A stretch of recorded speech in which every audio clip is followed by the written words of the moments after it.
Welcome to the ultimate Databricks Excel demo.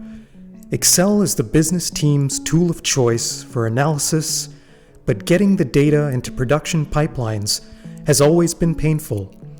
Today, we're diving into Databricks' brand new native Excel support. No more wrestling with third-party libraries like Spark.Excel or Creatalytics. No more manual CSV exports from business users, and no more pandas memory limits on large workbooks. This built-in Excel reader handles Excel files directly with spark.read.excel, automatically inferring schemas, headers, and data types. You get full control over sheets and cell ranges with dataAddress, sheet discovery via listSheets operation, and even formula evaluation, all while scaling across your Spark cluster. Plus, we'll tackle the holy grail, ingesting Excel files straight from SharePoint using native connections, perfect for those finance and sales workbooks scattered across your organization's document libraries. In a previous video, I showed how to ingest SharePoint Excel data using the file.read.all oAuth scope method and the SharePoint native connector from Databricks. But that required ingesting all drive data and filtering on the file that you need. This is the evolution of that, which requires a SharePoint connector with Sites.Read.All oAuth scope. It has various options for ingesting your data. So take a look at these articles, and let's dive into the demo. I'll begin by creating a sales folder in my Bronze Sandbox volume with a 2025 year subfolder and 3 Excel files for the first 3 months of the year. Let's take a quick look at the Excel files for context. Each file contains at least 3 tabs: orders, targets, and exchange rates. Notice that the targets data has a header in the first row, so in this scenario we can explore how to specify the range starting cell for the data being read into the Databricks data frame. Similarly, the exchange rates data has a space in row 2 between the header and the first line of data. We'll see how this can be handled as well. Notice that all the other files have similar structures except for the last file, which has an additional tab of data. We'll explore the list operation to list out all the tabs across files dynamically. Alright, let's head over to my notebook where we can natively begin reading this Excel data without the need for any additional libraries. I'll start by defining my base path where the files are stored, which is in the 2025 folder.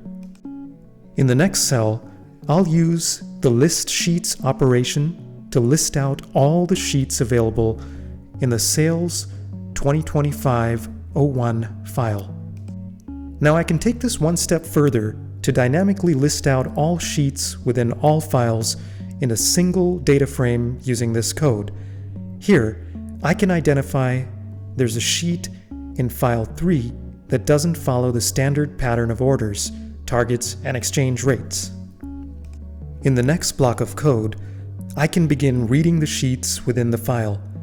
By default, without specifying the sheet name, it will display all data for the first sheet. By adding the dataAddress option, I can specify the sheet name along with the file name. I can take this a step further by adding the data cell ranges in dataAddress to only retrieve data from the specified ranges.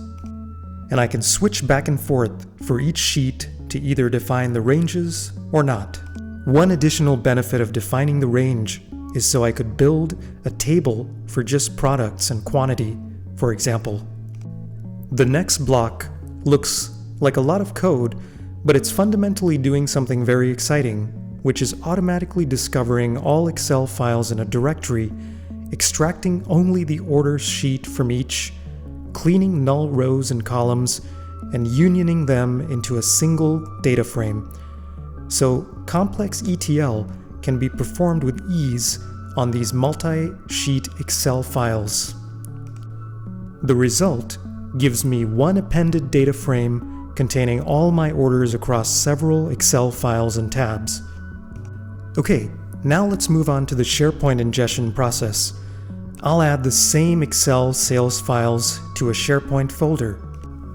Back in my notebook, I'll use a similar approach to read Excel files, and will also add the SharePoint oAuth Databricks connection and specify my SharePoint file path. Within a few seconds, I can retrieve real-time data from my SharePoint file. Similar to the previous example, I can take this a step further by writing some custom Python code that will list all data within the Orders tab across all 3 files. And that's it.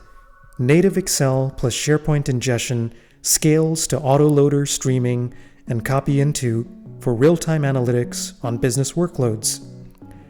Business teams, like finance, can upload and enter data, and it's instantly governed in Unity Catalog Delta tables. I'll drop links to the notebook code and articles in the description. Thanks for watching.